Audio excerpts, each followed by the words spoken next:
print, and that allows you for different flexibilities. So you can have 50% rubber, 50% plastic, and so on and so forth. So this is ideal for prototyping, engineering, molding.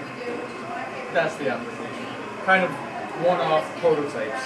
You want something customized, that's great, but it's also very expensive. The one that we have behind you here is our Dimension printer. And what that is it's plastic, however, it's melting plastic instead of being in liquid form. So as it's melting it, it's actually doing it in a toolpath, layer by layer, building on top of each other.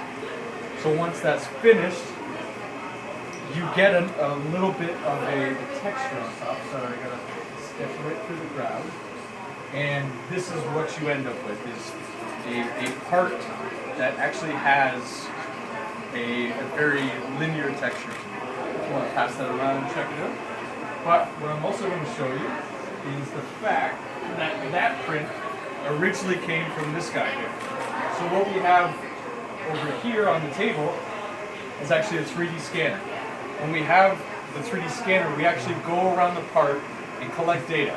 It's collecting data by shining light on it, and then there's a camera that's actually collecting it and pinning what the coordinates of the actual surface is. Using that, it actually creates a 3D model, and then we can use that model on any one of these 3D printers. So, we have a nice little brown, woody texture to that, but we also printed it on this printer in full white. So the natural color of the material is white, but this is also our only full color 3D printer. What that means is these lovely, creepy 6-inch selfies are the only ones being printed on printer. This is the only printer that can print those. What's happening is as it's laying down a layer of gypsum powder, so if you've ever done drywall work, that's essentially the same thing. Lays down a layer of powder and then goes back and forth and actually puts the print color with these 3 or 5 binders, and then does the next layer on top. So you can actually see the layers here, but they're much more fine than they are for the plastic. Once the print's done, we have to find it, because right now this is a bed of powder. So we have to go in there, put our Indiana Jones cap on, and lightly dust off the print, take them over to the cleaning area, and blow off the excess powder with the air hose. Once all the extra powder is done, it gets recycled back in the system with a vacuum. And then we go into a finishing area where we sand and we also dip it in glue. What that allows is when this originally comes out, it's very breakable. You can flick parts off with your finger if you want to. But once you glue it, it actually becomes, you can handle it.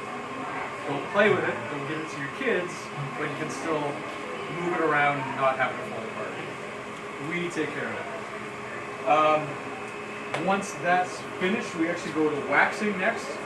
When it's in the powder, some of the extra white powder around it kind of dulls the color. So once we actually go to the waxing, it saturates that color and brings it back to a realistic color. Any questions so far? Yes. How expensive is this machine? Do you own a home? No. You will definitely not own one with this. Oh. It's about $400,000. Oh wow. Wow. Stratasys.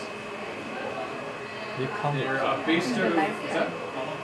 No, these are from 3D Systems. This one is from 3D Systems, and this and the other plastic one is from Stratasys.